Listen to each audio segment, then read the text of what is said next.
Deus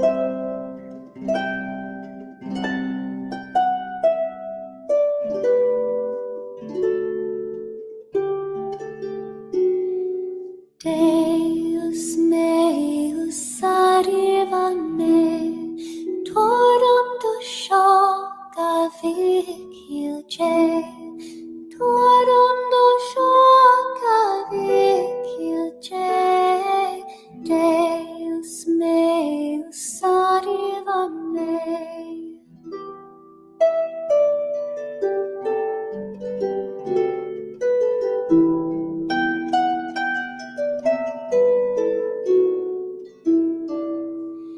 In meum corut senum sit, turari rando groco gri, turari rando groco gri, in meum corut senum sit.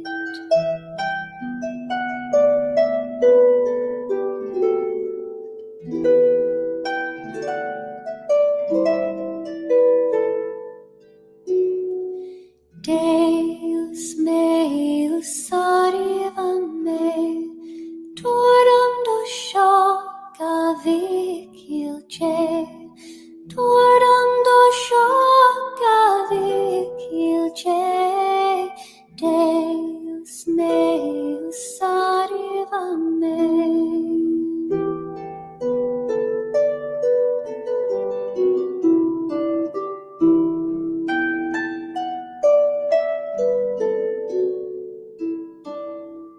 Domine, Domine, exauding me, manum vilata grossa ie, manum vilata grossa ie, Domine, Domine, exauding me, manum vilata grossa ie, Domine, Domine, exaudere me.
Oh, that's not me.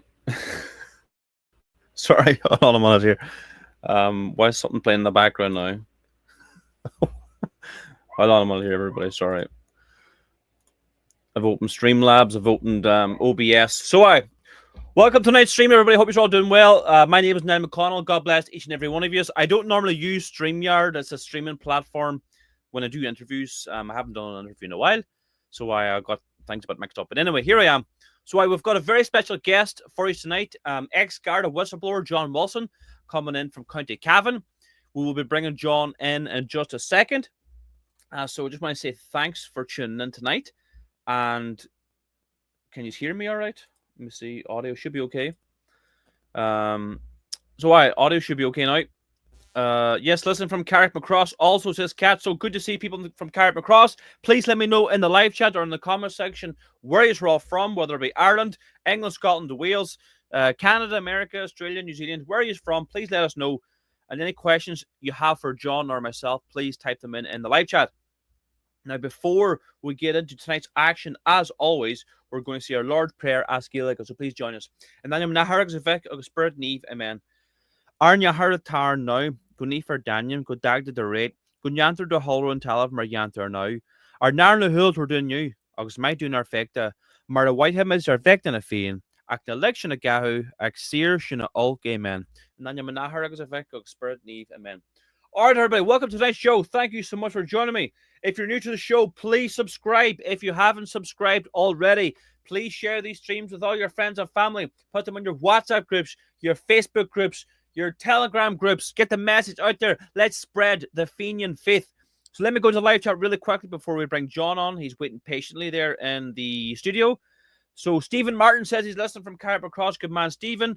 Audio is good, says John. Thanks for moderating, John. Reno, God bless you. Chuck Fairlass says Irish Rover. Smash the like, says Jay. Good evening, says Craftastic. Listen from Carrick Cross also says Cat. A lot of people from Carrick Cross tonight. Rico's Irish Patriots doing large work. Siobhan, good to see you. Good to see you too, Stephen Martin. The County Cavan says Robert McGuire. A lot of County Cavan people tonight. Where else? Damien says he's listening from South Armagh. John Capone, how we doing? Sean Phelan says he's listening from Waterford. Zero says he's listening from Dublin. Fun Doc says he's listening from Dundalk. Craig Young says amen. God bless you, Craig. North Carolina, USA says Patrick. Derry says Craft. Hello from America says Raven. Castle Milk, Glasgow. Okay. Wonderful to see us all. Thank you so much for joining us. So we're going to bring in John now. So John, hope you're ready. We'll bring in John now. John, welcome to tonight's show. Good evening, Niall. Greetings from the Breffni County. Good man yourself. So, John, we'll just get straight into this. No messing about. You were speaking recently at Carrick McCross. You're an ex-Garda whistleblower. You oppose this immigration invasion like ourselves. Maybe just briefly introduce yourself, who you are, because some of my followers probably don't know who you are. And then, like, what are we trying to oppose with this immigration? Why are we opposing it? And what's maybe your advice to these people protesting all around the country? Well, the reason that we have to oppose what's happened to our country is, Niall, it's an invasion. And please don't insult my intelligence or anyone else's intelligence to say otherwise. I was a member of Garda Síochána for over 30 years, from 1982 until 2013. I really love my job. I credit the training that I received. The training I received made me the man I am today. It gave me the courage to fight for what's right. I went down to, on the day I joined in Garda Síochána, the 22nd of September 1982. It was the first time I ever left home. Well, I used to go on holidays to Dublin, but that was different, to my aunt and uncle in Lissadale Road in Drimmen, Dublin. But my mother, I was driven down by a neighbour. He's actually still not too far away from me, and accompanied by my mother came with me down to Templemore. And it was the saddest journey that I've ever undertook in my life. Very, very sad leaving home, leaving my childhood, leaving my old life behind me and starting a new life. And I'll never forget that first day. We were all gathered in the hall and we were sworn in. It was a different system than we have today. I mean, I was a guard the very first day that I started training. I had the full powers of a member in Garda Síochána. But I'll never forget, we were told that day that we were all special people. We were all something special, that we had been specially chosen, and that we were all now part of the Garda family. And that's a big problem because, when you're told you're part of a family, and we were told that the only people we could depend on were our colleagues, and that kind of creates an insular kind of, a kind of, in other words, the barbarians were at the gate and we could depend on nobody else, on your colleagues to save us and to stop the barbarians getting through the gates. But several commissioners have referred to Garda Síochána as being a family. The Mafia is also a family, we should remember. But I mean, the training, the day I passed out, as I've described it in a documentary a few years ago, it was a special day. It was a day that I describe as a perfect day. In life, we have the occasional day that we can describe as being a perfect day, and that was a perfect day. The day that I passed out in Templemore, I was very, very proud. My parents were there. My late parents were there, and my family members. An absolutely fantastic day. My first station was in Pearse Street in Dublin. And from there, I went to Kilmainham. I spent I knew nothing about policing until I went to Kilmainham, the A district. I went there in 1986. Sorry, 1986. Yeah. I knew nothing about policing until I went to Kilmainham. I thought I knew everything, but I knew nothing. The A district comprises of Kevin Street and Kilmainham. At that time, we had the highest number of convicted people in Europe. And I tell you, I learned all about. I mean, the Dublin was being ravaged by drugs at the time. It still is to a large extent, you know. But it was terrible. I saw young people dying before my eyes. It was horrendous. But I tell you, it really, really. I mean, if you weren't tough working in the A district in Kilmainham and Kevin Street, you would not survive. That's a fact. I loved it. I then moved out to Lucan and Leixlip. I was getting near the Cavan Road, as you can see. I spent a few years there, and in 2001, I transferred down to Cavan Monaghan. I started off in Emmyville, then into Monaghan, and then in October 2002, I ended up in Clonus Garda Station, where I first met Sergeant Maurice McCabe. The reason, that's a long story, but when I went to Emmyville, this may seem a bit silly to a lot of people, but I was the first uniform member from Garda Síochána to wear a beard in uniform. I fought very hard. I fought very hard for that right. When I went down to Cavan Monaghan first, I went to Emmyville first, and I sent a letter to the superintendent in Monaghan that I wasn't going to shave from a certain date.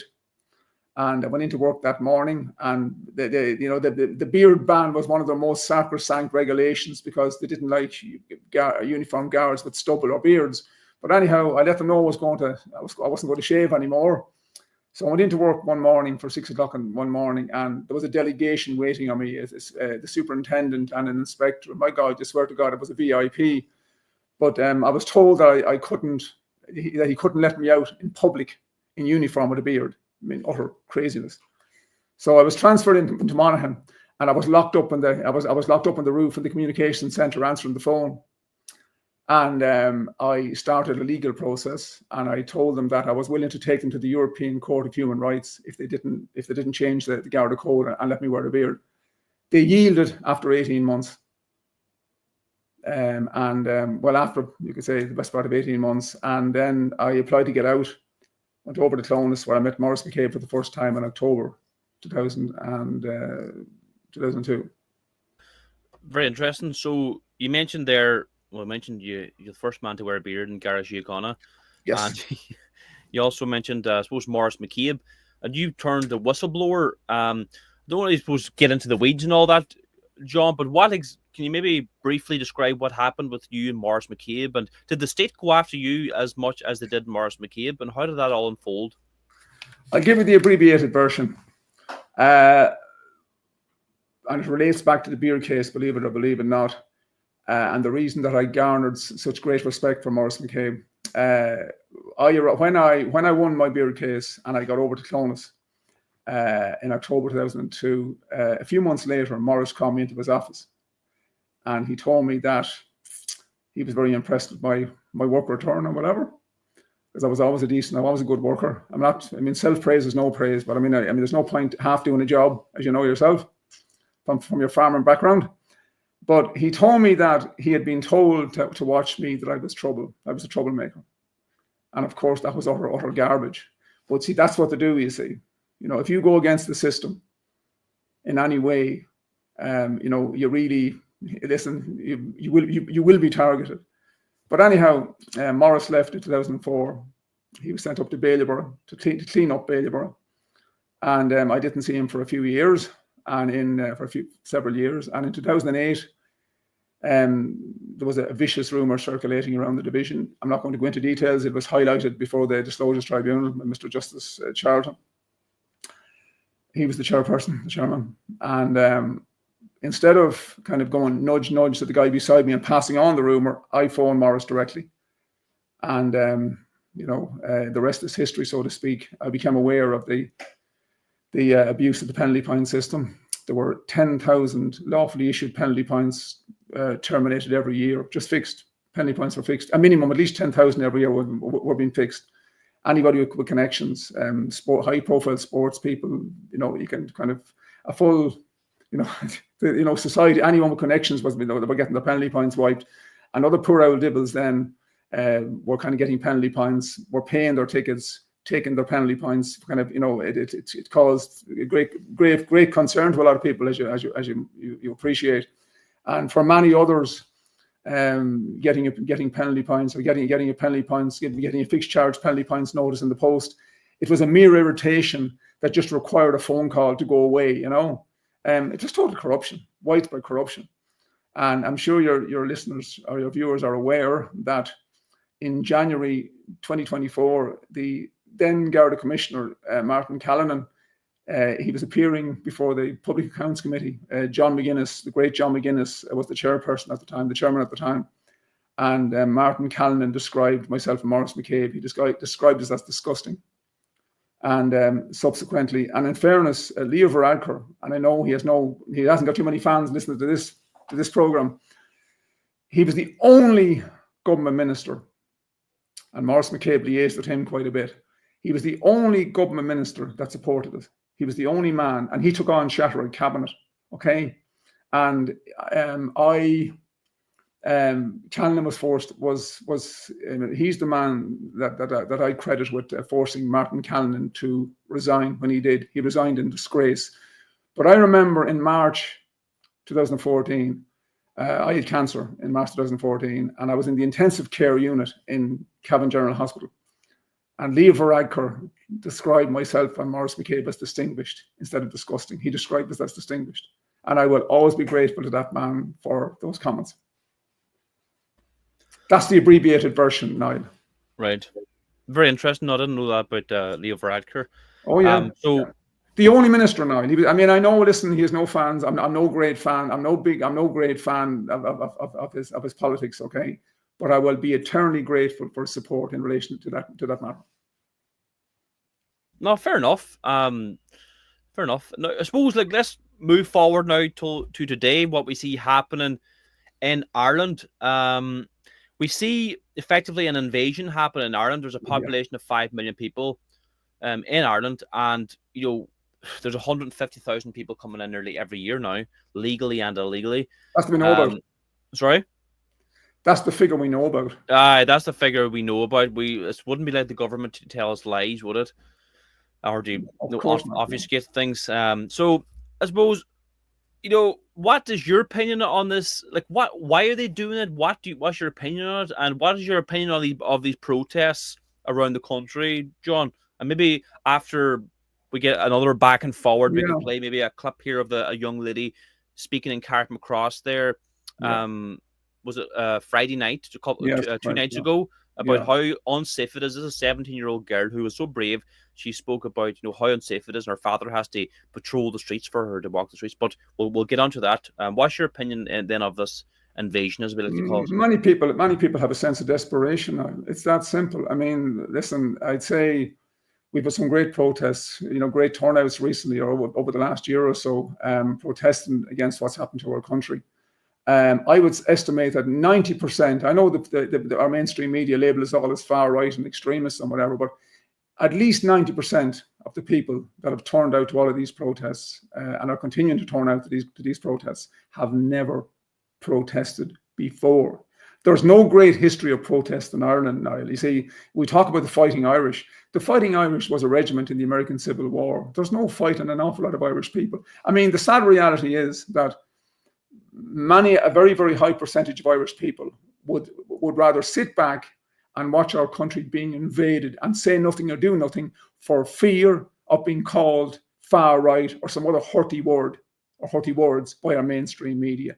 That's a sad reality. Carrickmacross last Friday night, there was one speaker. He was very, very blunt, and he wasn't happy with. Now there was a few hundred people there, and very, very good, decent people. But this man highlighted the fact that, that in the town of Carrymacross, there should have been at least many, many more people out. Okay. Now, the sad reality is, Niall, okay, this movement is growing, and it's growing organically. Let me interject there. What is the population of Carrymacross roughly? Do we know? I could Google it here if you want. I'd say it must be several thousand people actually in the greater Carrymacross area. Be 5,000 or 6,000, I'd say, in the general area. I mean, in the area. Well, according to Google, it says 5,745. So say 5,500 people. Yeah. Listen, 2 weeks ago, there was fantastic turnout. As I said to you on Friday night, like this man made a great speech. Okay, he made a speech. He was very critical of other people not turning out. It was a very, very warm day. People have lives and plans made and whatever. Now you can't just I mean, I've no doubt that you could say I'm a glass half empty individual, but on this issue, I'm very, very hopeful. I'm very, very hopeful. This movement is growing organically, unlike the synthetic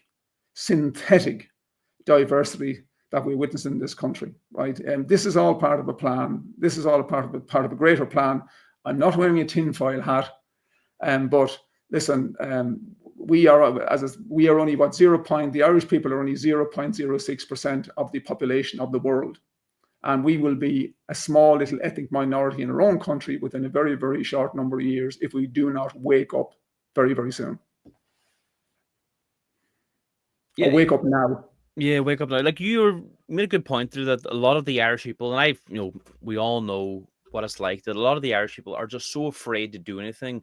Like I know myself. Look, I've canvassed, I've done trying to speak to people, trying to get people out to protest. Like you say, the Irish people are not a protesting people. Like how apathetic and how I don't know what is wrong with them. I don't know, is it a hangover from the British Empire? An inferiority complex? I don't know what it is. There's something deeply, deeply wrong. And a lot of the people you speak to, they agree with you 100%. They don't like what's happening, but they'll just happily sit back and allow the country just be annihilated forever. And then when you speak to them, say, well, like there's no going back after this. Like we've been here for thousands and thousands of years. Our ancestors went through terrible atrocities, and we are the descendants of them. We are the carriers of the flag, if you wish, but it's gone forever if we don't stop this now. And they just look at you as if you're crazy, if you've got full eyes on you. Well, you mentioned inferiority complex. Our government definitely appear to have a massive inferiority complex because it's Ireland last, not Ireland first. I mean, but people power does work, and the people of Coolock deserve great credit for what they have achieved. And it was people power that brought about the change of mind by the government. The old Crown Paint factory in Coolock was going to be used. It was earmarked to be a plantation centre. And I just want to pay a huge thank you to those people. They have inspired many thousands of other people around the country to get out and to protest. And I just have a clear message for our government and for Garda Síochána in relation to what happened in Coolock. And it's that, you battered, bruised and bullied the people of Coolock, but they would not yield. Yeah, 100%. Apparently, so they're saying on social media that that's no longer going to be considered as an IPAS centre, if I'm correct, but like you said, it was just from constant protesting. And the Gardaí were very rough for those people in Coolock. They battered them. They hit old women who had nothing to do with the protest, old grannies that had cancer. It was terrible what happened, but the people of Coolock said no, and they stood strong. Most of those people never, ever, ever participated in a protest before. Never. Now, a great example of how people power works is the anti-water charges movement. Okay, that movement grew organically. The mainstream media, and I'm very proud of being a part of that movement. The mainstream media ignored the protests for a long, long time until they got so big they could no longer ignore them. Okay, and that movement worked, and that movement should be an example to people who are now on the streets protesting against the invasion of our country and against the plantation centres that are springing up all over the country. People power does work, but people need leadership, Niall. There are too many little factions in this new nationalist movement, or as I describe this movement, the only nationalist movement in the country. Okay, it's growing organically, yes. We have lots of marches, and you know, the protest in Dublin a few weeks ago, where at least a minimum of 50,000 people appeared. You know, that should inspire every one of us that there is strength in number and people power does work, but we need a coherent leadership structure. We really do. And I know I mean, we need leadership, but there's too much fragmentation, too much infighting, too much bitching among groups. Okay. If we do not very soon put in place a coherent leadership structure, this movement will not progress very far. Now, the government, it suits the government to have they have no problem with little local protests, okay, and then to have their friends in the media saying, oh, these protests have been infiltrated by outsiders. And I just want to reiterate, there is no such thing as an Irish outsider. Every Irish man and every Irish woman is a local in every part of our country.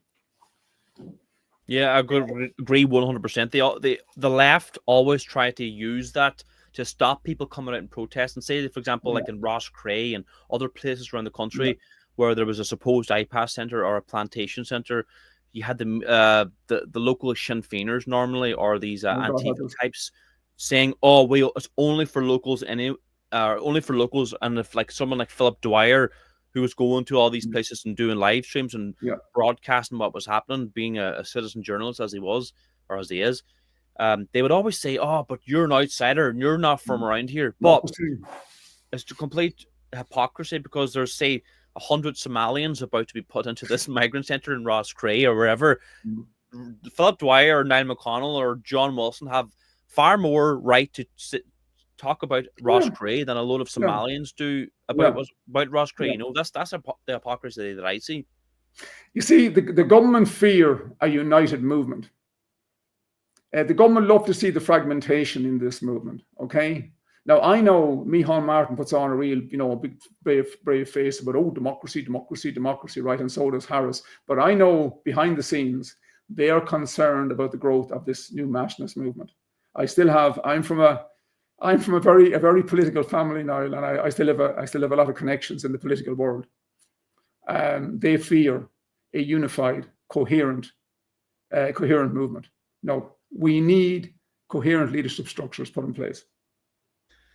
Yeah, the problem is, and in my opinion, among the nationalist movement, there is very little political experience. You know, you need people who know what they're doing, and that's why there are a few TDs in Dáil Éireann who say all the right things, right? In the few independent TDs, but you know, we have Michael Collins, Independent Ireland. We have Carol Nolan, Ken O'Flynn, the people that I have the utmost height of respect for. Great people.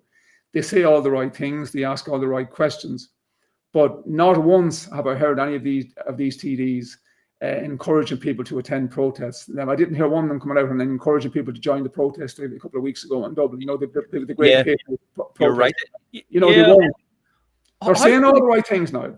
Yeah, you're right. Yes, it's an interesting point you make. Them so-called TDs who are critical of immigration in some ways, like you, Carol Nolan, your boy Barry, I believe, and the boy from Matty McGrath, like they never attend these protests. I don't think it would do them any damage. I don't think it would do them any damage politically. In fact, it would help them out. Just walk with the people, but they never ever do it. Niall, I'm going to make a bold prediction.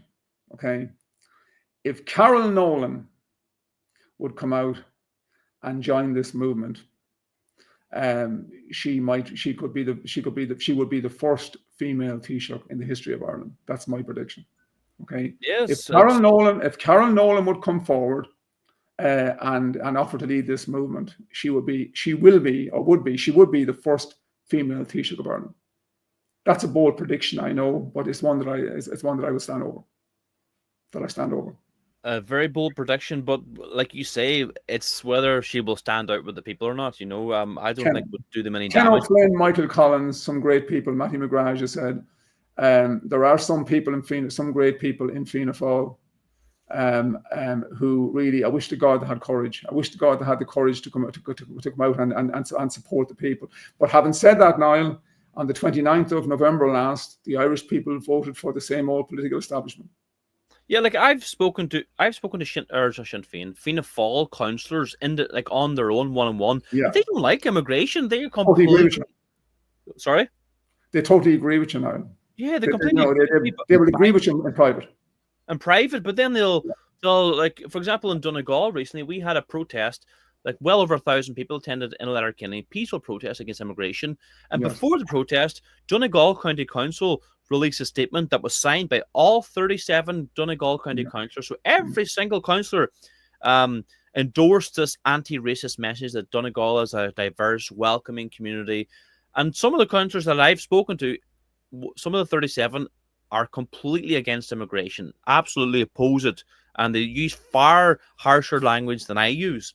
And then they're supporting these, calling us far right and calling us all the names of the day. So I don't know. They have no backbone. They can't stand by their words at all. Listen,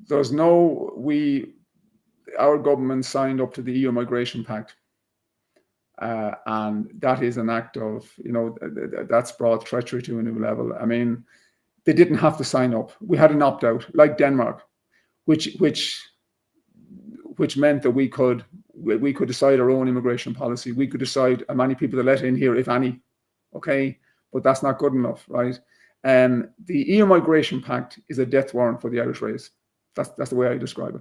Yeah, we have started interjecting again, John. We have literally handed over our immigration policy to the European Union. They dictate to us now. They probably are already dictating to us, but we have just handed over our immigration policy to the European Union willingly too. It hasn't been taken from us. We're saying, here we go, take it. You do what you want to our country. We are at war for the survival of the Irish race. It's as simple as that. I know some people don't like the word, using the word war, but we are at war for the survival of the Irish race. Yeah, but how else would you describe it? You cannot describe it any other way. That's a fact. Yeah. John, let's change things up a bit, right? We're going to play a clip of a young lady at the protest 2 days ago in Carrickmacross, where you spoke to. This is County Monaghan. So, John, maybe give us a little bit of background, very briefly, about the people who don't know about Carrickmacross. How has the town been hit, and how has it changed the past 10 to 20 years? Well, I'm from Cavan, but Shaneo Farrell was brutally killed in August 2011. He was killed by, he was ran over and killed by a Lithuanian serial criminal offender who should never have been allowed into our country. Okay, he was a vile criminal. All right, and his mother Lucia has been fighting for justice with the rest of the family for the last almost 14 years. You go down to Carrickmacross now. You have these, and you have a lot of people wandering on the streets. You have a lot of Roma Gypsies in Carrickmacross. There are a lot of particularly mostly Eastern European criminals. I say criminals, not the decent people that are there. There are lots of decent people from Lithuania and from Eastern Europe there as well, and Cavan, all around Cavan and Monaghan. But there's a very high number of convicted criminals in that area and in Cavan and all around Monaghan as well. Like before we even talk about the illegal invaders from the third world coming in here, we should deport all of the criminals that came in here legally or so, from within the European Union. They should be all thrown out of the country. There's no legal impediment preventing the Irish government from doing that, from vetting everybody that comes into this country. We have free movement, okay, yes, but it doesn't say that's free movement for decent, honest, hard-working, law-abiding people. It's not free movement for the scum of Europe to come in here. Carrickmacross people, decent people. They just want to get on with their lives, but they're at a stage now where they can't take this. They can't take this anymore. I mean, there's fear. There's great fear in the community, and particularly among women. I'm not over exaggerating this, and it's just it has to be dealt with. Something has to happen. There was a Sinn Féin after we had the big meeting a couple of weeks ago in Carrickmacross. There was a Sinn Féin meeting then held the following week. And of course, totally different, and no questions answered. A lot of questions were put to the politicians there present. Matt Carty chaired the meeting, But there were no answers. There were no solutions put forward. No solutions. You see, Sinn Féin are, and I know Matt Carthy, and Matt Carthy on a personal basis, he's a very decent fellow, you know. I know him. But the party, the Sinn Féin they used to be Brits out, now they're Brits out and everyone else in. That's simply put, that's the way they are, you know. And you have you had a prominent Sinn Féin councillor. He called those of us that protested, that marched in Dublin a couple of weeks ago. He called us up, and what did he has no, let's put it this way, he wasn't very impressed with us. No, definitely not. Look, we're all racist, and we're all God knows what. Yeah, racist, far right. Yeah, and they were they were protesting against us outside the GPO in Dublin, as when tens of thousands of Irish patriots marched the streets of Dublin opposing government policy. Who was in support of government policy, supporting the regime? Sinn Féin outside the GPO, in a very hypocritical, ironic turn of events, and they were holding signs, screaming at us, calling us racist, and saying Sinn Féin stand against racism. Absolutely disgusting. Let's play this clip right of this young lady from Carrickmacross speaking there on Friday about how the town has changed. Hopefully this works here now. Let me see. Let's play this clip here now. A few things to say. Like, I heard a lot of people mentioning how Carrick used to be and how it was, but see, I'm 17. I never lived through any of the past. I only heard it from my father and my granny. My whole family have lived in Carrick our whole lives. I've been born and raised in Carrick, and this is all I know. I hear from my dad about the cinema and the arcade, and that would be great, but that's not what we're dealing with. I go for a walk every day, and there is not a day that I can say some fella has stared at me and just made things weird. This town is not safe in any way, and living through that is terrifying. Like, there's been nights there where I've been out past dark, or when it's dark, and my father has had to drive through town to make sure that I got home safe, which isn't right. Nobody should have to check up on their child every 5 minutes just to make sure that they're safe in their own town. Like, I live up by O'Neill's off license, and that's literally 2 minutes from here, and still my father has to drive around town to make sure that I am safe. And it is terrifying. I do not like living here, and I want it to change. I am only 17, so I can't really vote, but I want to make a change somehow.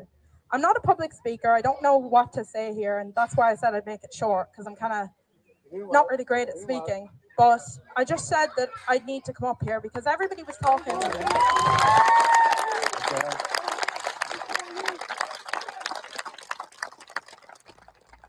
Everybody talked about how it used to be, and it's good when you know what it used to be, but I don't know anything about that. I hear it from my dad, but like, I've never lived through that. I only lived through, the high prices and, going up to the shop and buying a drink for like £4 when it used to be €2.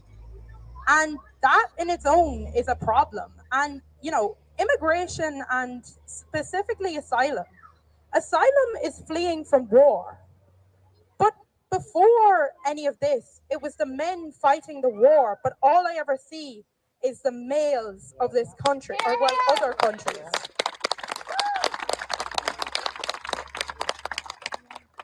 If it was only women, I could understand because, the men are all fighting for their country, but they're not. They're here fleeing from the war. And I think that needs to change. I'm muted. Brave young lady there from Carrickmacross, 17-year-old, and she makes a good point there at the end. The people coming in here, migrant men who are apparently fleeing war, they're not fleeing any war. They're economic migrants. They're scammers. But now listen, I spoke to that young girl afterwards, right? She is genuinely living in fear. And I mean, she doesn't feel safe walking down the main street of her own town, okay? A rural town in rural Ireland, okay? You see, the problem is now that, on the 1st of January 2004, Ireland became a dumping ground for Eastern European criminals and social welfare tourists. Okay, I alluded to the Roma Gypsies earlier on. Listen, I'm not saying I've met a number of very, very nice, very, very good Roma people. over the years, hard-working people. 85% of them now, 85% of them have never worked a day in their lives. Okay, and they should be deported immediately out of Ireland. They should not be flipping. They should not have been allowed into Ireland in the first stop. Okay, in the first stop. All right. They just come in here to pillage and to plunder. That's basically it. All right. They're not alone, but okay. We are now taking in the people from the third world in vast numbers. All right.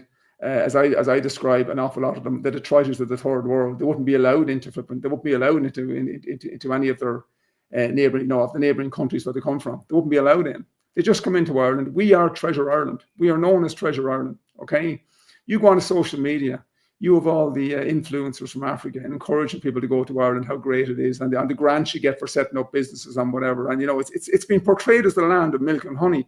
And if you were living in a poor country or you're in poor circumstances, and I don't agree that an awful lot of these people coming in here are not the poorest of the poor. Okay. Because I know that you have an awful lot of poor people. They couldn't, in these countries, they couldn't afford a bus fare they couldn't afford to get to Ireland. Okay. But these people are coming in here. They're coming in here to exploit the Irish taxpayers. That's why they're coming in here. There are no genuine asylum seekers now.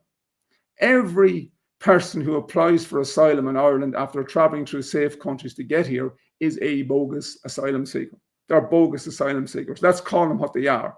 They are scammers. Okay, they are economic migrants.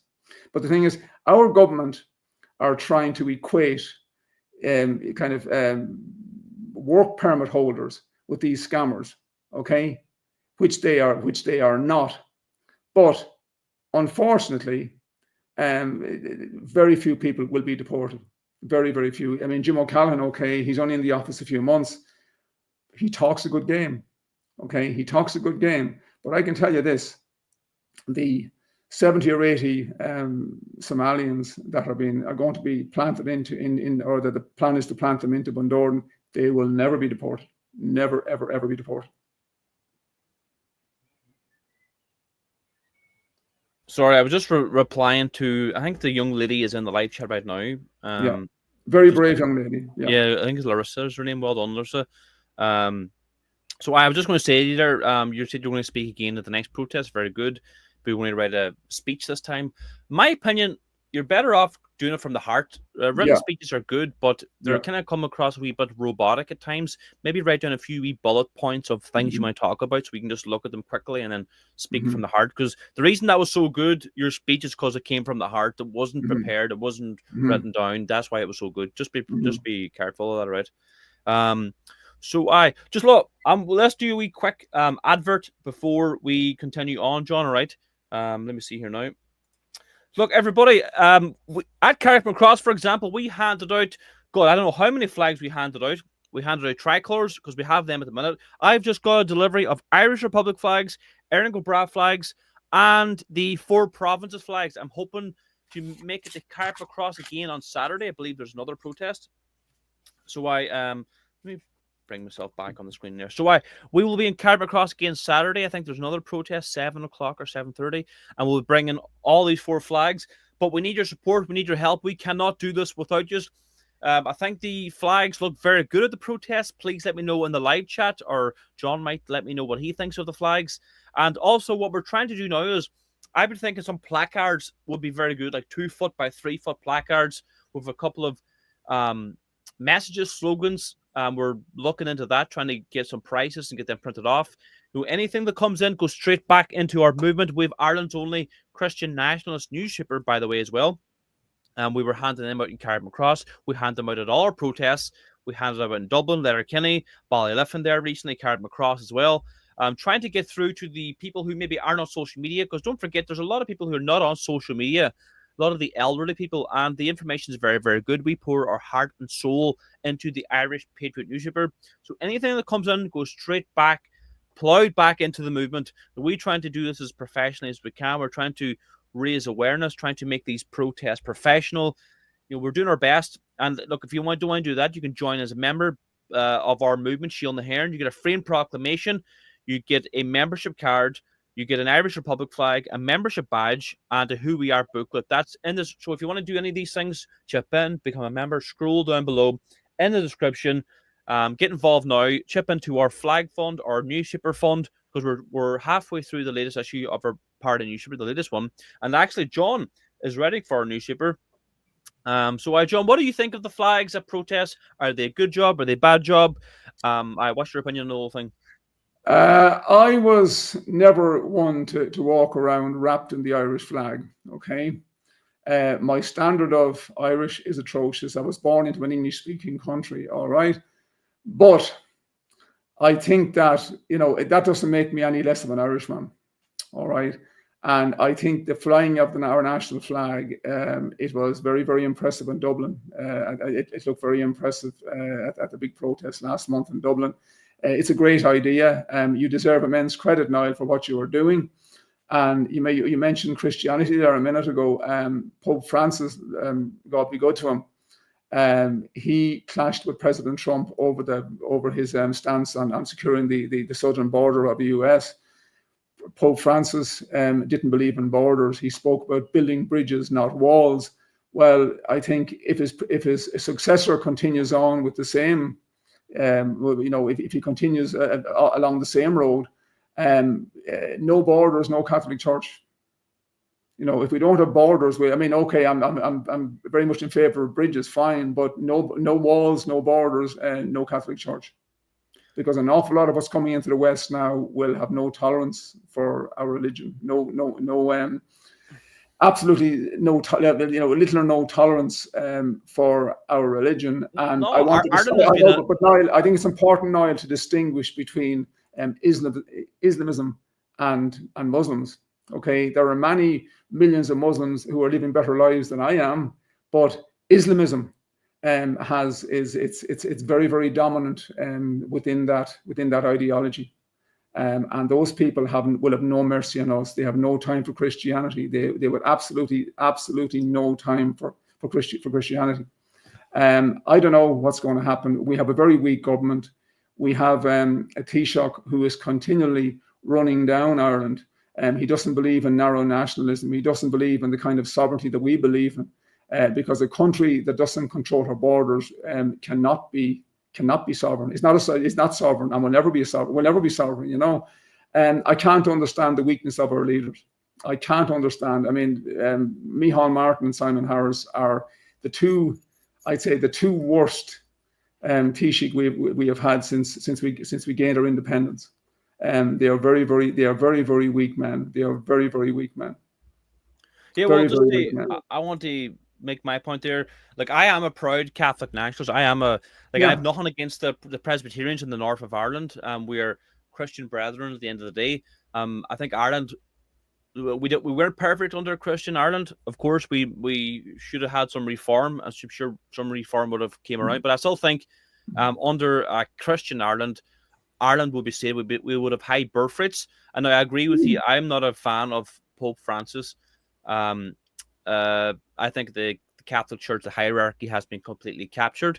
But if you look historically, the policies on the Catholic Church have been very, very strong. They've been the enemies of communism, Bolshevism, LGBT propaganda, abortion, all that stuff. They have been good, but they've been hijacked since post-Vatican Council.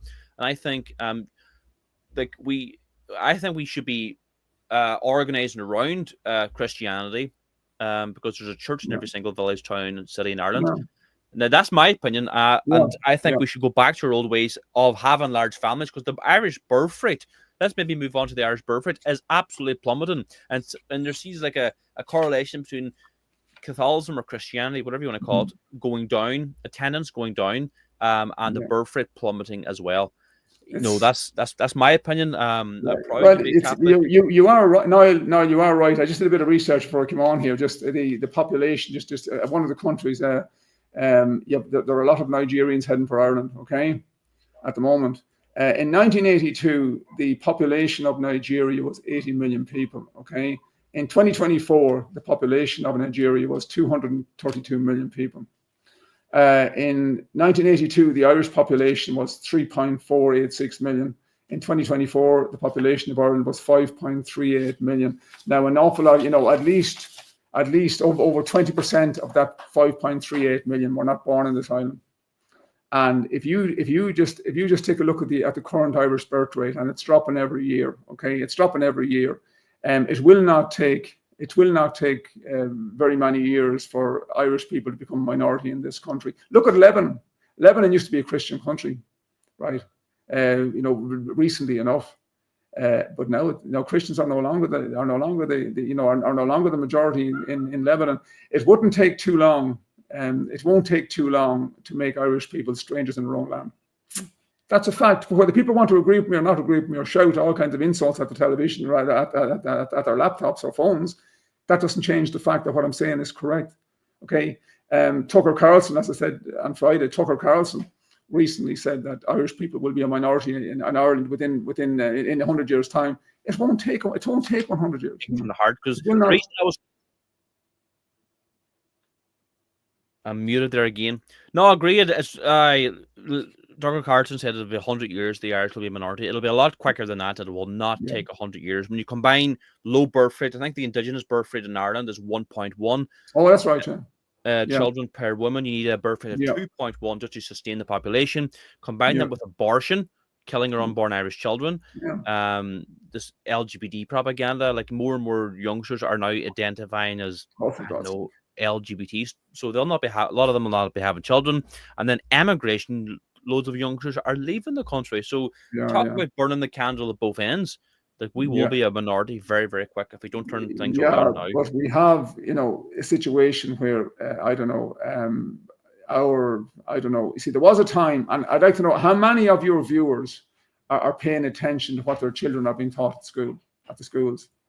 The children, schools used to be for education purposes. Now many of our schools are nothing more than indoctrination centers. That's what they are. And sex is immutable. You cannot change your sex, okay? There are two sexes. There are two genders. End of story. It makes no difference, many celebrities. My God Almighty, we have celebrities in Hollywood fighting over the number of trans children they have, It is insanity. It's insanity. Sex is immutable. You cannot change your sex. Right, male, female, and mentally ill. After male and female, it's mental illness. It is indeed. It is indeed. Look, we have a few more clips here. Look, let's play a clip of Sinn Féin. I don't know, is it TD? This must be a TD here. Let me see. Bring this up. What do I press? This button here, maybe. Yes. So why Sinn Féin are complaining about the lack of housing in Galway, yet they support Galway having 10 iPass centres to cater to illegal foreigners. The simple economic principle of supply and demand is too hard of a concept for Sinn Féin to understand. For example, let's in Galway, play this clip here. My own county, Roscommon, Galway, there's very little homeless services to begin with, and there are no houses. There are no social houses in Roscommon or Galway now. They're building and they're trying to build, and it's taking so long. So does government just write an open-ended check to the local authorities then? I think where you have a family in a home and they have an eviction notice, you cannot, for example, in Galway County, the only option is homeless services in the city. You go into Salt Hill and you trek out and in then for school or whatever else. It is impossible. So if you have the option to keep them in their homes, you're building the council stock, the social housing stock, that's win-win anyway. My own county. So yeah, there you go. There's Sinn Féin's hypocritical nature. No, they don't talk about the elephant in the room. Mass immigration is causing the housing crisis. What do you think, John? Deport all of the criminals, the social welfare tourists, and the bogus asylum seekers, and your housing problem will be sorted within a few months. That's simple. That there's too easy, John. There are tens of thousands.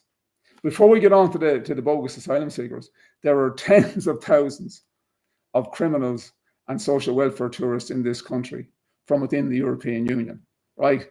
In addition, then we have the thousands of bogus asylum seekers here as well, okay?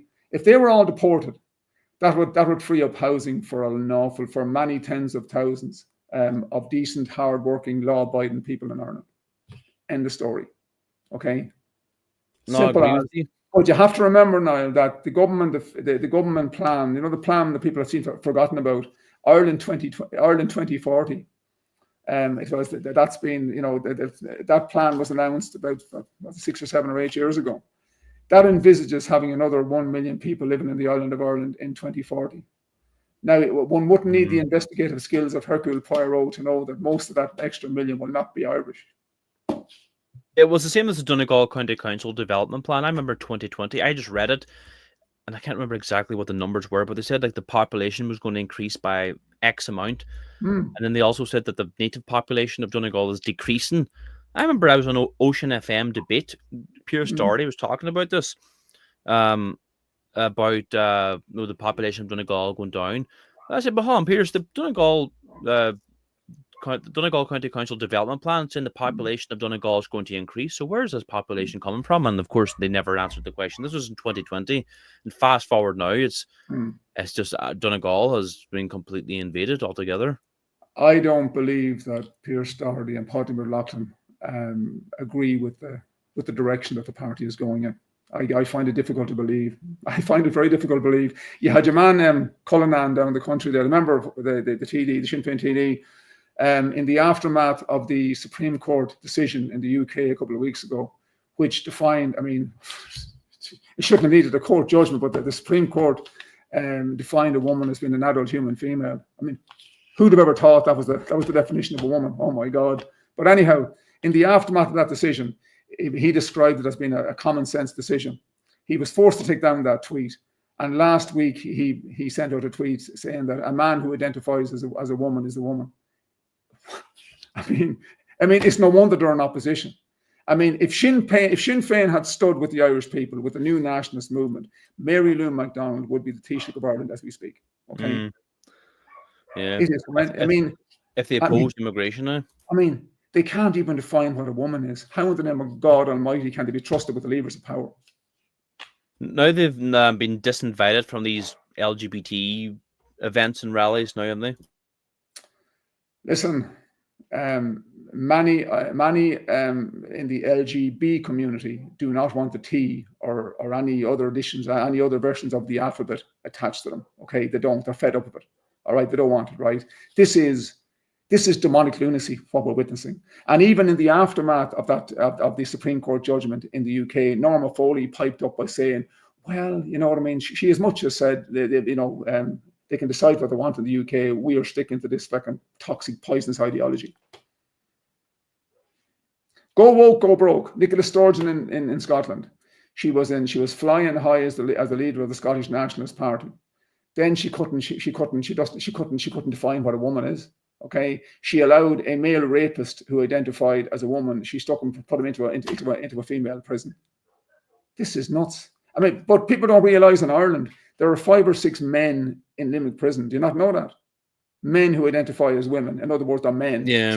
Trans women are men, right? They're males. They're men, right?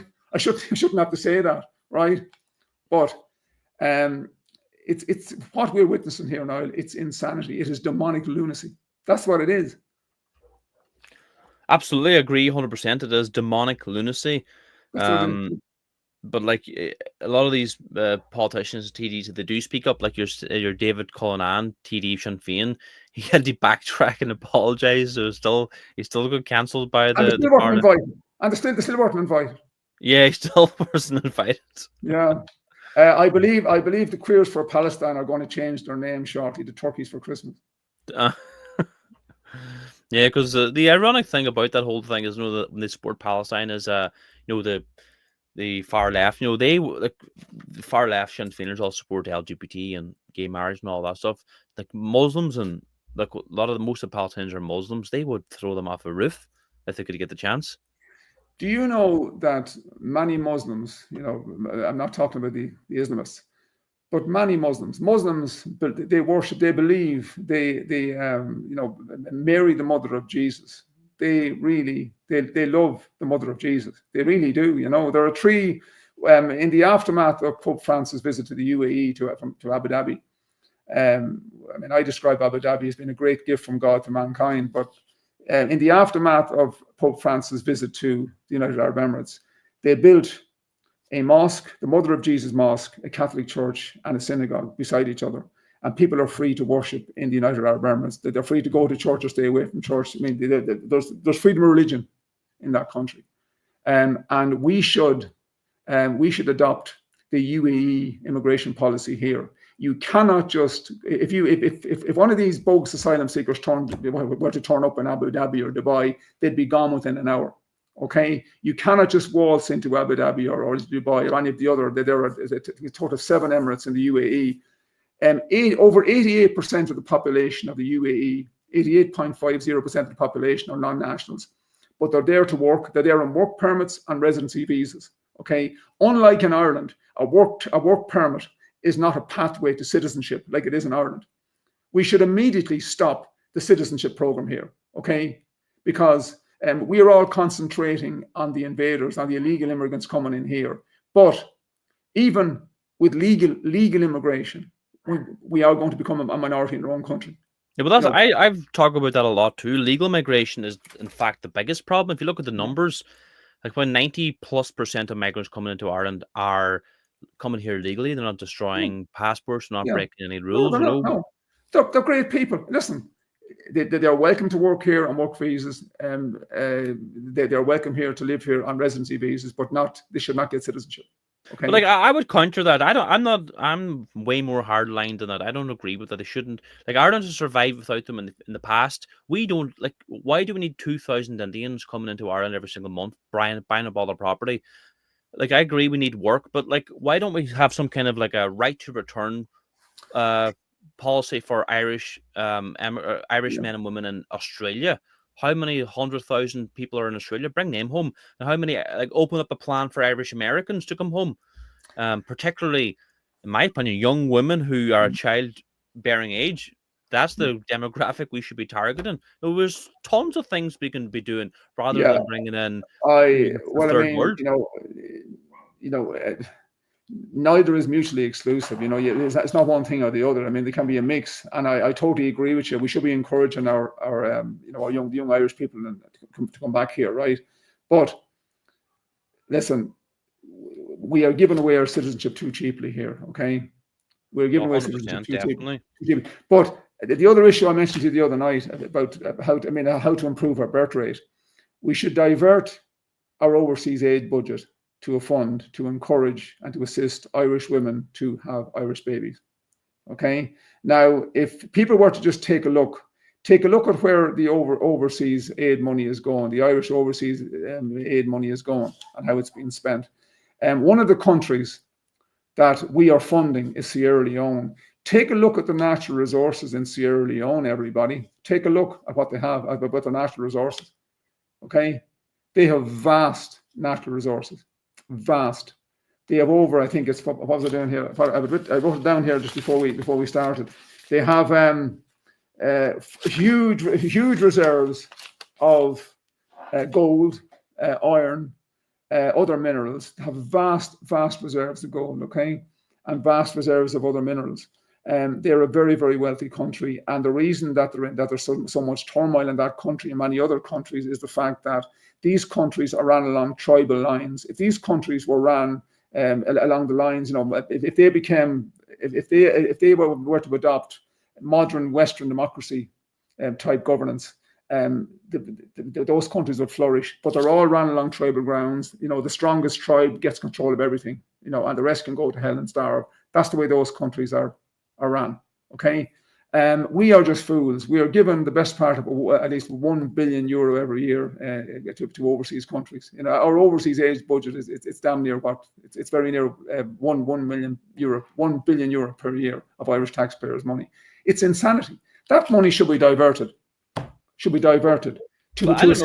You're saying, like, I don't know if I agree with that argument. Like, part of that argument that if these people had proper democracy and proper government in place, that the country would flourish. I don't know if that would be like, is it Sierra Leone or one of them countries has adopted the American Constitution word for word, but it's still like a absolute Well, they're not implementing it if they have adopted it. Right. Yeah, well, I think it's Sierra Leone, but they have never been colonized by Europeans, so they can't blame poor Whitey.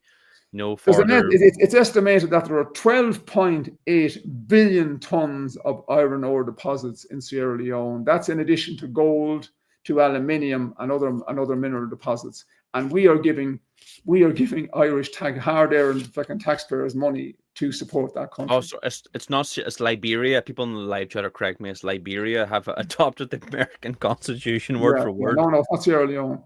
But Sorry? listen, it's not Sierra Leone.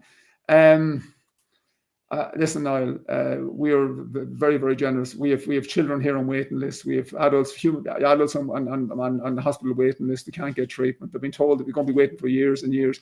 And in some cases, they will have to wait a couple of years to get on a bloody waiting list. Okay, while our invaders, and you just check this out, you know yourself, they have doctors on call every day to tender to their needs, and I have no doubt that they're also jumping hospital waiting lists for serious medical treatment as well. 100%, I would well believe it. Look, we'll play another clip here, John. Right? It was African. It was Africa Day in Ireland today. Did you know, John? Were you out celebrating? I was enjoying the sunshine in beautiful Cavan. Good stuff. So let's play this clip here, right? So African colonists in Ireland are having events celebrating the place they left. Why don't they all just go back? So let's play this clip here. Let's get some cultural diversity. As I feel something good is coming my way. Every day I wake up, that is sign I'm getting closer. I'm closer. Anyhow that they fight with me, all this stuff that they throw at me, all I can try to pull me down. This would have all been paid for by the Irish taxpayer as well, of course. Yeah, but in fairness, now I'd say many of these people are here on work permits as well. I mean, those people that you know that video you showed, I'm sure there's some of those people here on work permits, or a lot of them would be. You know, I don't know. I mean, I have no doubt that there are a lot of scammers there too. You know what I mean? But I'm just saying that some of those people would be here on work permits. But regardless, even if they are here on work permits, like, what does that even matter? Like, it just doesn't matter. They shouldn't be here in the first place, in my opinion. This is our country, Ireland. I don't know, maybe we differ in this, John, but I'm just going to be honest. Like, I want an Irish Ireland. I know it might be impossible to get right now, but that's the way I look at things. Whether they have visas here, they come here legally, they've done everything right through Irish law. That's how I look at things. Well, I mean, I do agree. I think, listen, if two people go for a job in Ireland and they're equally qualified, and one is Irish and one is non-Irish, the Irish person should get the job. I have no difficulty with that, okay? No, I have no difficulty, right? But work permits should be just work permits, okay? They should not provide a pathway to citizenship here, all right?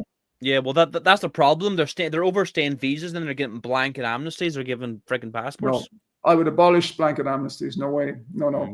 So Helen McEntee handed hundreds of thousands of Irish passports to illegals in this country, people who've overstayed visas, student visas, work visas, came in here illegally. So these migrants are being incentivized to come to Ireland in the first place.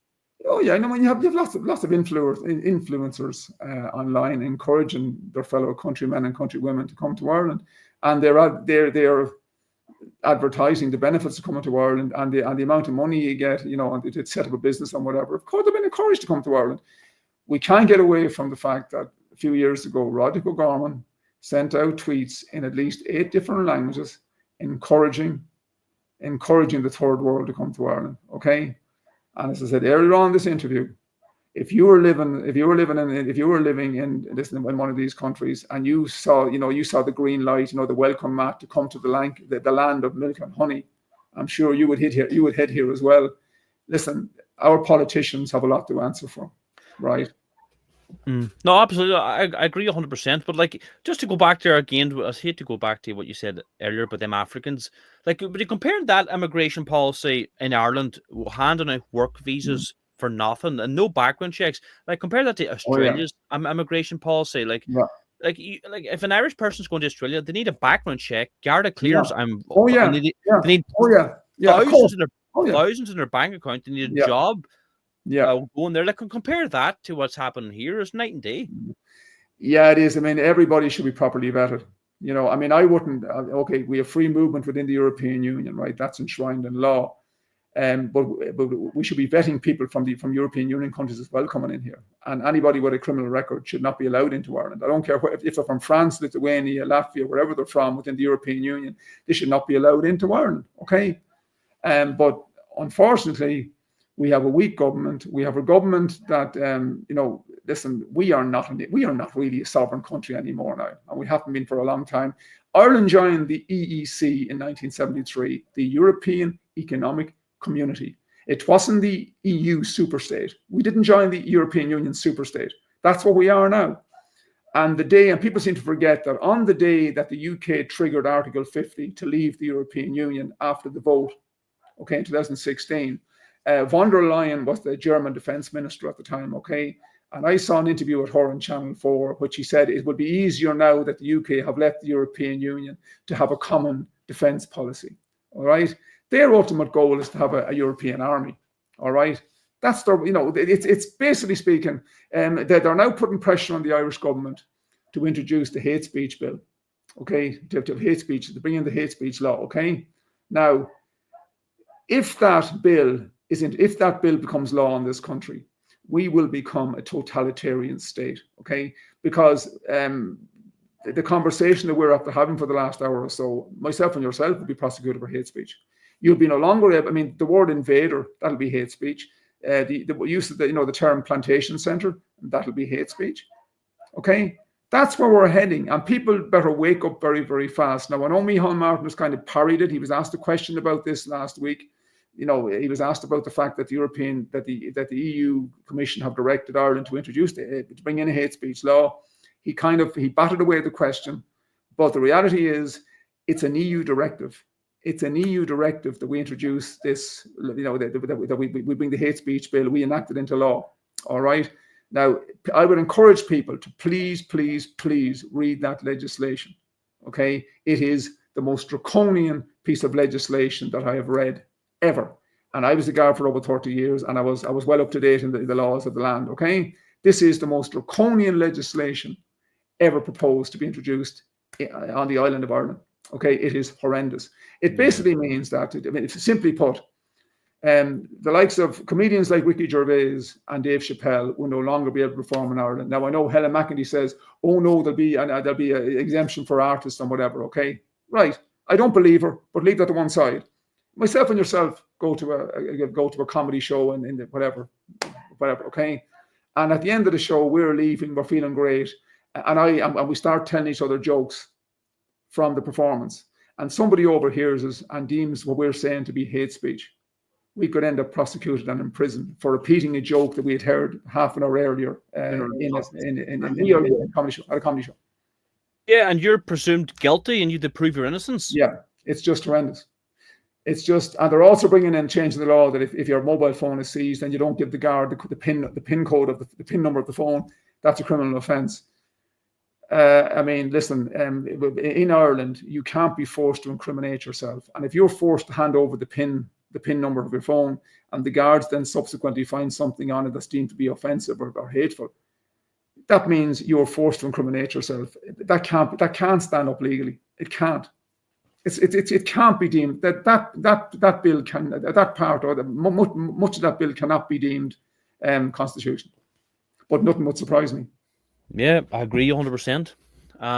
Look, there's so many people in the live chat. It's absolutely fantastic. Let me go to the live chat. Look, any questions? Actually, we've kind of been neglecting the live chat. Any questions for John or myself? But I don't think he's want to listen to me. John is the guest of the show. So any questions you have for John, please let us know in the live chat. Thanks for moderating in the live chat as well. We see Zero, Sheepdog, Sean Mack, Johnny, good man, yourself. Thanks for moderating.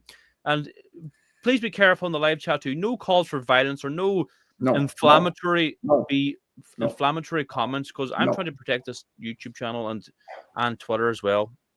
So just be very careful. I had to time out someone for using inflammatory language. Any questions here? James Quinn says, good on you, Niall. John Wilson, agree with you 100%. Many thanks, Niall, for having John on your channel live. Kerry subscriber. Good man, James. So what else is there saying? Wasn't some fellow in Germany arrested for hate speech for calling a politician fat? What surprised me? What do you think we do now, says Larissa? Good question. You're both doing amazing work.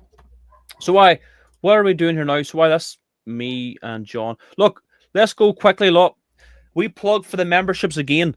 If you want to join our movement, if you want to get involved in real life political action, you can join our membership, our movement as a member, Shield na Hern. Scroll down below this video in the description.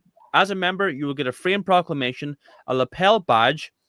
It's like a wee Ogla member badge, Irish flag, 5 foot by 3 foot, a membership card, and a Who We Are booklet. That's the membership. Scroll down below this video and help us get 4,000 Irish nationalist flags handed out to people in Ireland at these protests. We were at Carrickmacross recently. We'll be at Carrickmacross hopefully again this coming Saturday. There's another protest. Make sure you get down there. Bring your friends and family. We will be handing out Irish Republic flags, Irish tricolours, 4 provinces, Erin go Bra. But we're giving them out for free, but we need your help. They cost an awful lot of money. I say each flag costs €3 when you count in the flag, the bamboo sticks, and the the cable ties. Look, if anyone has a good contact for flags, I've been calling people trying to get a good deal for flags, but they're really expensive, particularly importing them into Ireland. My God, they're really expensive. I'm trying to get the cost down, but €3 is per flag is what I'm paying right now. If anybody has any contacts, please get in contact with me.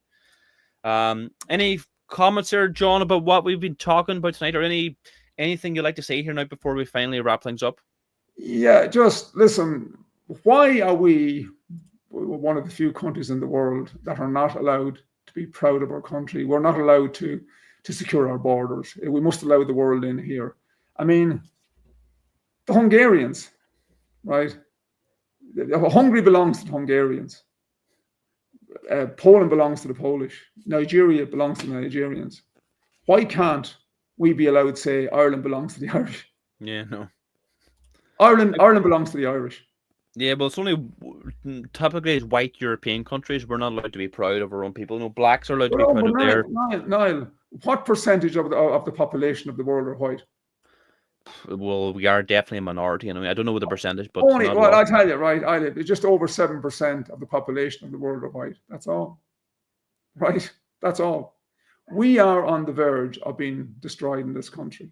Okay, Ireland without Irish people won't be Ireland. Okay, in a few short years, we will be strangers in our own land. You can see it yourself in many of the towns and villages around Ireland now. Okay, it's we are already well on the way to becoming a minority in our own country, and I, for one, I'm not prepared just to sit back and let that happen. And I am as I said to you earlier on, I was never I never walked around wrapped in the tricolour line. You know what I mean? I mean, I always felt I never had to prove that I'm Irish. I am Irish, and that's it. I am Irish, right? I don't have to walk around wrapped in the tricolour to kind of prove that I'm Irish. All right? But too many Irish people are asleep now, and they better wake up damn fast. Yeah, absolutely. John, I'm going to leave it there for tonight. We've been well over an hour, I believe now. So thanks so much for coming on. Maybe we'll get you on again soon if you're happy enough. Please, in the live chat, let's have a vote. Can I put a vote on? Hold on. John, is it too late for a vote? I think you can normally put poll or a vote or a poll. Hold on, poll. Democracy is always great now. Huh? I can never get enough of democracy. Good man. So hold on. Let's put democracy to use, right? Should we have John back, or well, we asked, should we have John on again soon? Should we have John on again soon? I should have put this on earlier, but whatever. Should we have John on again soon? Okay, so that's the poll. Click yes or no. Let's see democracy in action now, John. So maybe let's talk about the protest in Carrickmacross again. Mm-hmm. Will you be going there? I don't know. Is it 7, 7:30? Maybe do a bit of research yourself. I'm assuming it's 7:30 because the last one was on 7:30. This coming Saturday. What's your message to the people of Carrickmacross/Ireland? My message is turn out. You're needed. Don't expect your neighbours to turn out and you stay at home. Everybody should turn out and protest, because We are fighting for the survival of our country, for our communities and our country, and it's that simple. Listen. I've been on a couple of protests below in Carrymacross. I was greatly honoured to have been invited to speak at the two protests. Lots of decent people there. Nobody spouting, nobody kind of calling for violence or kind of acting the thug. Everybody was polite, nice, pleasant. Everybody was able to get their point of view across without having to resort to abuse. A lot of Irish people don't like the use of the words we're using, like plantation and invaders and foreigners, but we have, listen, we're living in the real world here. The time for niceties is coming to an end. What we're saying is factual. We are being invaded. There's an invasion underway into Ireland. Now, I know that still, even as I say that, there's a lot of people they think that's crazy talk. Well, it's not crazy talk. Okay, it's factual. We are losing our country. We are on the verge of becoming strangers in our own land. And it's up to each and every one of us to get out and protest. And I would encourage the TDs like Ken O'Flynn and Carol Nolan and others to encourage people to get out and peacefully protest on the streets. We're reaching a stage now where the plantation owners, maybe it's time to have protests outside the houses of the plantation owners. I think it's time. We're going to have to do something,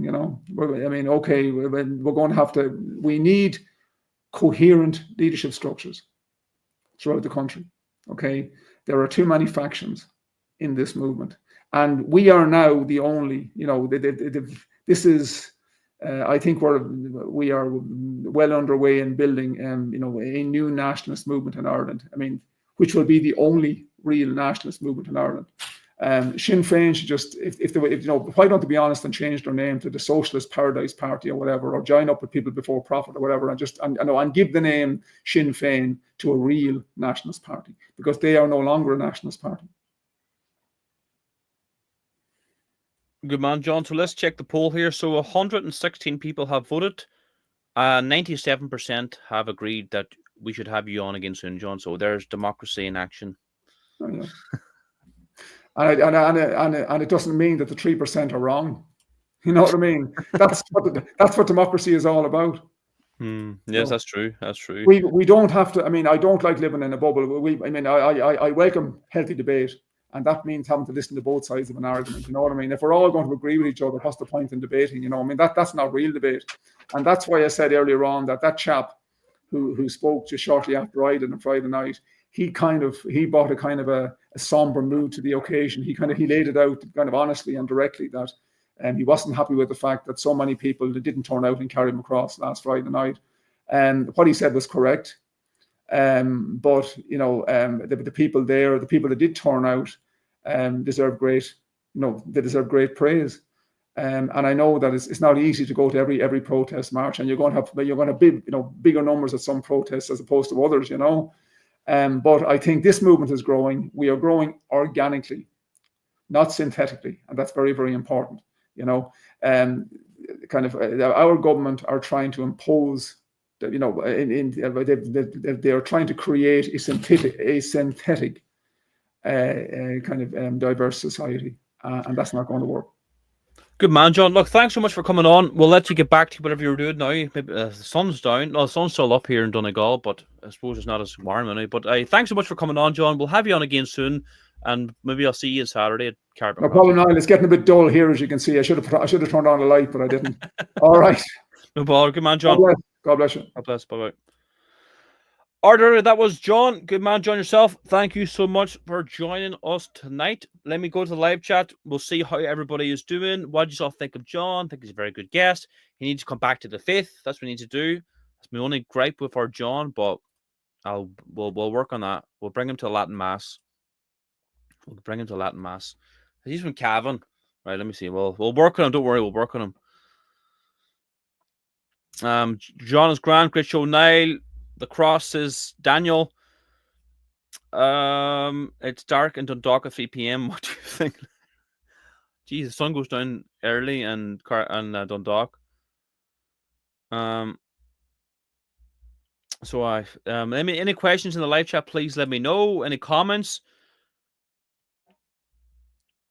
We are growing because of summer. Wait till the winter comes. You will have 6 people at a protest, says Lady Vera. Yeah. A Christian nationalist party should be formed. Well, the problem is, a lot of these political parties, the National Party, Irish Freedom Party, they don't hold the banner of Christ. They don't, openly state that they're a Catholic Christian nationalist party at all. If I, was in charge of their political parties, I'd be putting it at the forefront. Because without God, we have nothing. Without God, we don't have a nation. Without God, we don't have families. Yes, the Catholic Church has been completely hijacked, but that doesn't affect our belief in our Lord and Savior Jesus Christ. That doesn't affect the faith of our forefathers and what our forefathers went through, and the blood of the holy martyrs that has been spilled for us and seeps in the soil of Ireland. So what's everybody saying in the live chat?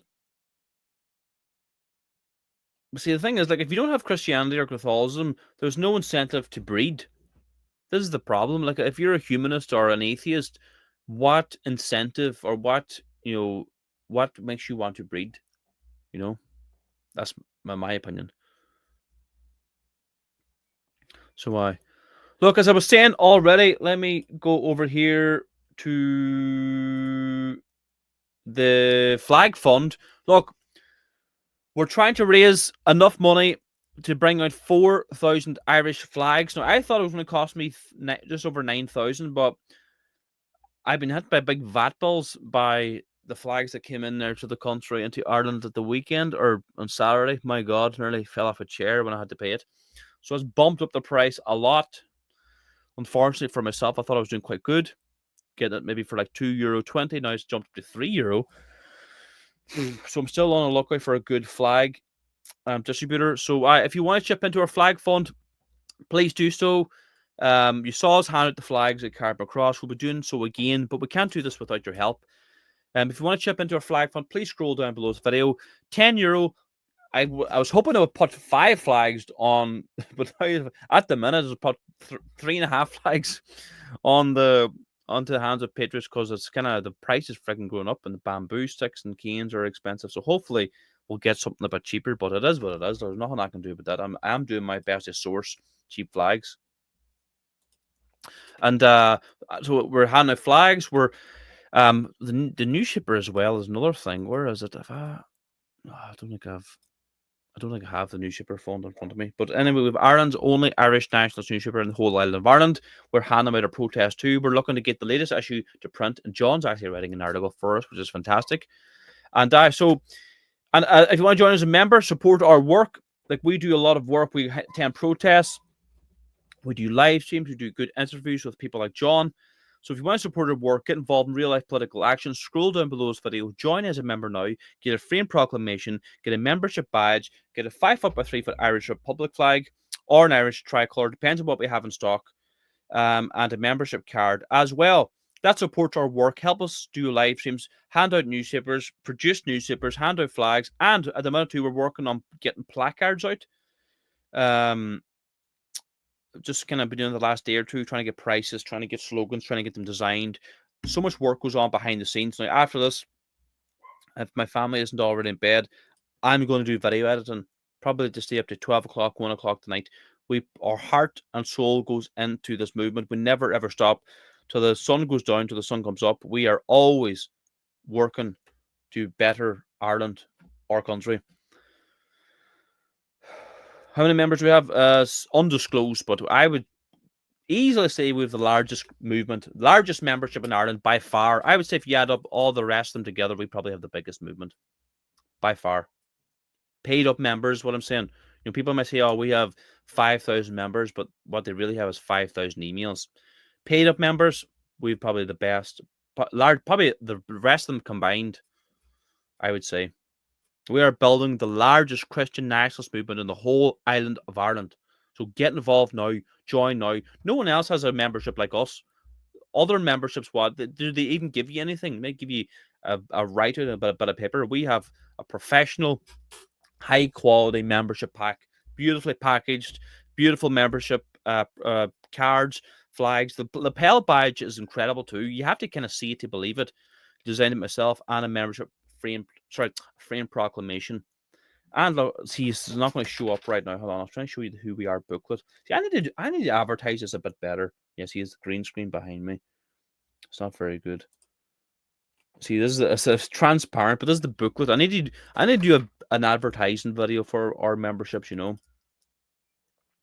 So that's everything I'm chatting about. Is scroll down below slowly in the description. Get involved now in real life political action. Support our work. We do this like 24/7, and I work as a farmer too, you know, and I have a young family too. I have a newborn young fella.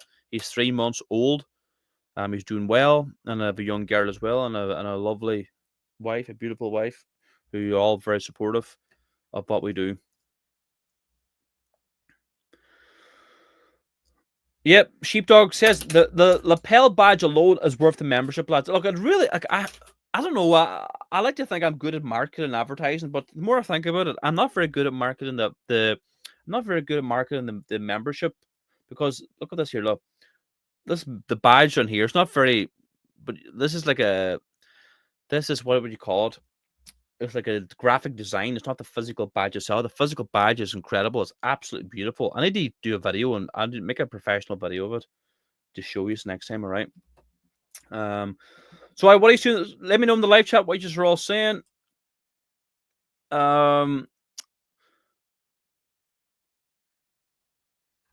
Good to see you, Larissa. Good chat there. Maybe I'll have a chat with you on Saturday, Larissa, and if you want to go for an interview, that'd be great.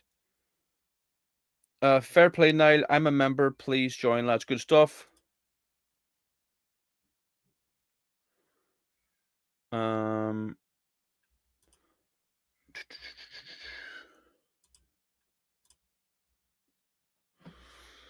Congratulations, this veteran kamikaze. Thank you. Have to put on my full beam headlights when I drive through Dundalk.